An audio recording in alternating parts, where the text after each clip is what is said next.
Assalamualaikum warahmatullahi wabarakatuh. Bismillah, alhamdulillah.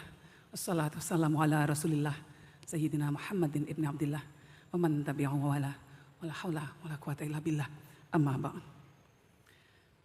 Yang sama-sama kita hormati Wakil Menteri Agama RI Dr. Romo Haji R. Muhammad Syafi'i MHum. Terima kasih Romo sudah menyempatkan rawuh.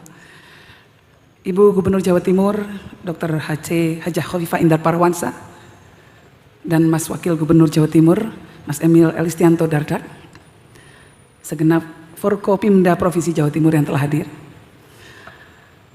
yang kita muliakan dan kita sayangi pengasuh Pondok Rodotul Thalibin Kiai Haji Ahmad Mustafa Bisri beserta keluarga yang telah hadir, pengasuh Pondok Pesantren Tebu Ireng Kiai Haji Abdullah Hakim Mahfud beserta Bu Nyai, dan segenap keluarga besar Pondok Pesantren Tebu Ireng, juga ada Bu Nyai Hajah Farida, pengasuh Pondok Pesantren Rodotul Tahfidil Quran Kiai Haji Mas Tuki Abdurrahman Al-Hafid, lalu juga Kiai Ali sampun rawuh, pengasuh Pondok Pesantren Api Tegal Rejo Kiai Haji Yusuf Khudori Gus Yusuf, segenap Duriyah Hadratus Syah Kiai Haji Hashim Asy'ari yang telah hadir pada hari ini, yang tidak bisa saya sebutkan satu persatu. Di sini termasuk adik saya berarti.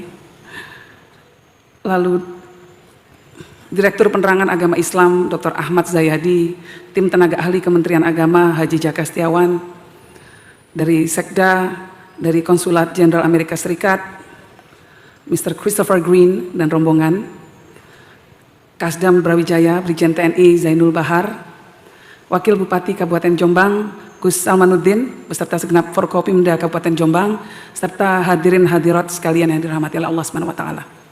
Pertama-tama saya mengucapkan terima kasih kepada Pondok Pesantren Tebu Ireng, Gus Kikin yang secara istiqomah terus menyelenggarakan Haul Gus Dur hampir setiap tahunnya, dan hari ini sekaligus adalah syukuran ditetapkannya Gus Dur tanggal 10 November lalu sebagai pahlawan nasional.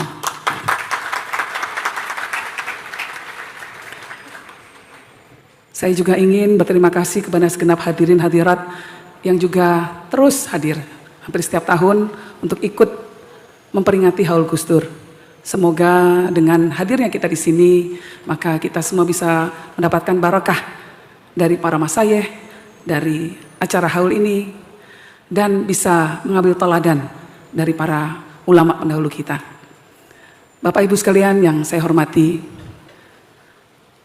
dulu waktu Gus Dur masih ada dan setelah Gus Dur berpulang, saya sering sekali mendampingi Bapak, ya, waktu beliau masih ada, dan saya sering membanding-bandingkan Gus Dur dengan pemimpin-pemimpin lain di dunia, dengan tokoh-tokoh besar di Indonesia. Di situ saya kadang-kadang merasa heran, ya, kok sampai sekarang masih banyak orang yang datang ziarah ke makam Gus Dur. Masih banyak orang yang ketika bicara tentang Gus Dur meneteskan air mata.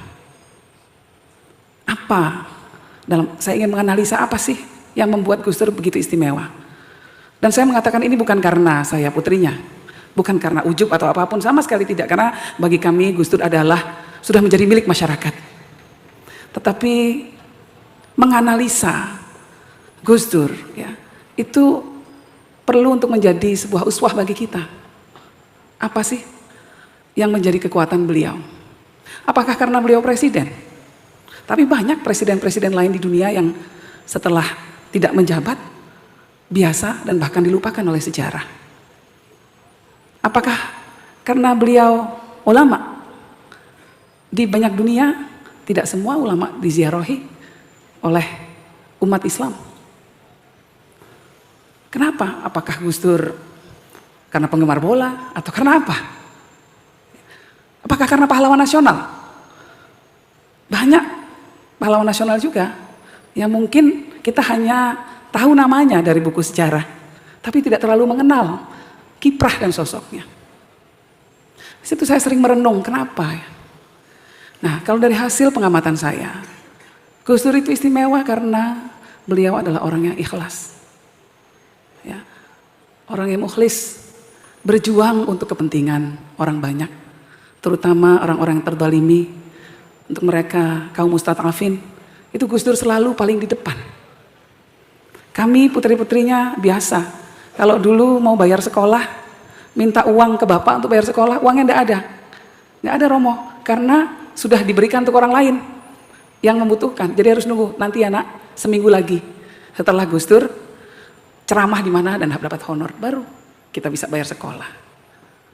Sampai kami dewasa pun Gus Dur itu kontraktor di Jakarta, maksudnya ngontrak keliling-keliling. Ya. Nah, Gus Dur nggak punya pondok pesantren yang besar, itu nggak ada, tapi banyak membantu pondok-pondok lain. Jadi karyanya itulah yang dikenang oleh banyak orang, keikhlasan Bapak. Ya. Dan Gus Dur berjuang bukan untuk gagah-gagahan, tidak pernah berjuang untuk mendapatkan posisi, enggak, bukan.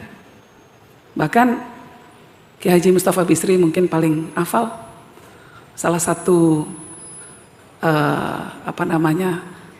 adagium, ya, dalil yang Bapak paling suka adalah idfin wujudaka fi ardil khumul, benamkan dirimu dalam bumi kesepian.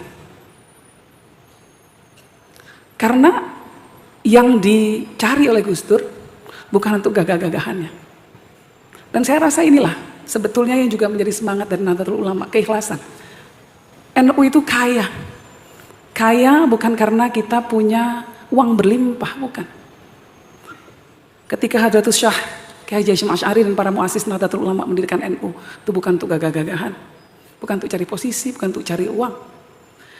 NU itu kaya karena keikhlasan dari para ulamanya, keikhlasan dari para jamaahnya. NU ini kuat karena ada intangible asset, kalau katanya Mas Emil, aset yang nggak kelihatan. Kalau uang itu tangible asset, aset kelihatan, uang ketok, bisa disawang, bisa dipegang. Intangible asset ini nggak kelihatan, tapi sebetulnya ini adalah kekayaan yang luar biasa. Dan intangible asset dari NU itu adalah keikhlasan dari seluruh anggotanya. Nah, itu yang kemudian dipraktekkan oleh Gus Dur. Dan saya rasa inilah semangat kenapa NU sampai sekarang masih besar, menjadi organisasi terbesar di dunia, organisasi Islam terbesar di dunia. Karena ulamanya ikhlas untuk terus menyebarkan ilmu di tengah-tengah masyarakat. Karena umatnya, pengikutnya ikhlas untuk terus melakukan syiar, untuk terus melakukan riyadhah-riyadhah, untuk terus menyebarkan ajaran Ahlus Sunnah wal Jamaah. Ini yang saya rasa dalam momen haul dan peringatan syukuran Gus Dur menjadi pahlawan nasional ini perlu kita kuatkan kembali, ya. Keikhlasan dari para ulama-ulama kita dalam membangun Nahdlatul Ulama, membesarkan sampai titik ini. Saat ini kita berada dalam titik yang momen yang sangat prihatin. Dengan adanya apa yang sedang terjadi di PBNU.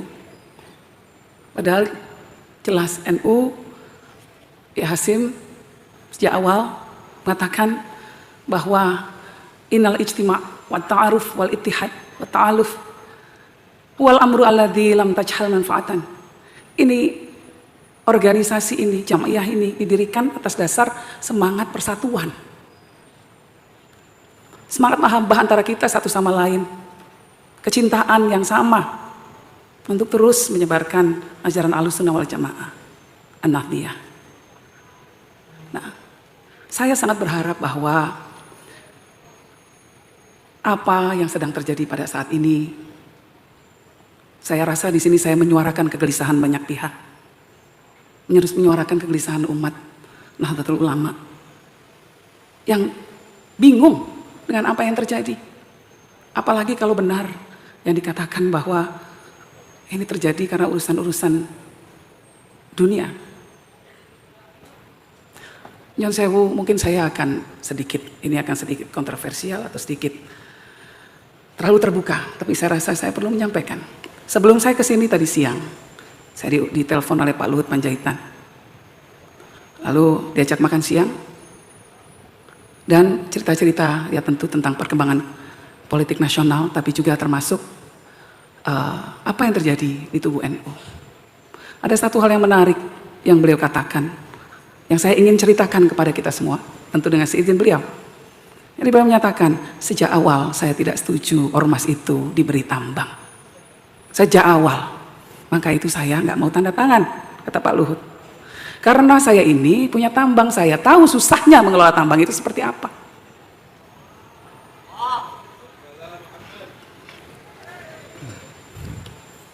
Nah, kalau orang Cina bahkan mengatakan orang yang mau mengelola tambang itu tangannya harus dingin. Kalau tidak pasti akan menyebabkan perpecahan. Sekarang, ini semua tambang yang dulu waktu NU didirikan menjadi sebuah hal yang mengikat kita semua, tali tambang. Sekarang justru menjadi hal yang mengancam kita, para pemimpin kita mufarokoh.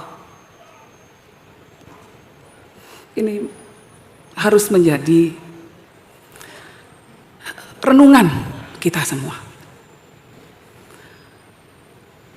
Dan Muhammad SAW sudah mengatakan, wa idza usidal amru ila ghairi ahlihi fangtadir as-sa'ah. Kalau suatu hal diserahkan bukan pada yang ahlinya, yang terjadi adalah ya kiamat. Mungkin ada yang tidak setuju dengan apa yang saya kemukakan. Tapi saya merasa perlu untuk mengungkapkan ini sebagai sebuah seruan moral. Karena al-ittihad di antara kita semua itu jauh lebih penting dari apapun.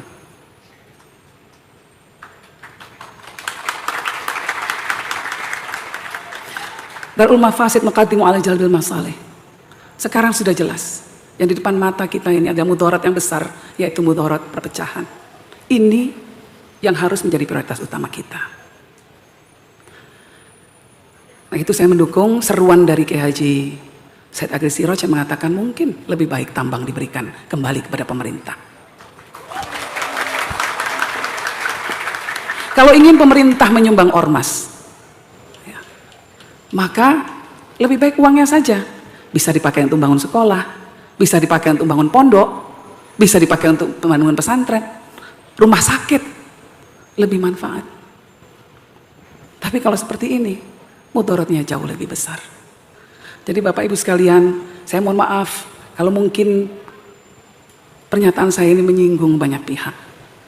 Tapi Jam'iyah Nahdlatul Ulama ini jauh lebih besar dari urusan-urusan remeh-temeh seperti tambang. Karena itu mari kita selamatkan. Kita selamatkan organisasi ini karena dia menjadi payung besar bukan cuma umat Islam di Indonesia, tapi juga umat Islam di dunia. Saya mohon maaf kalau ada yang tersinggung, ya, tetapi inilah seruan moral, inilah perasaan kegelisahan saya yang saya rasakan. Saya mohon maaf, saya terbuka mengungkapkannya di titik ini.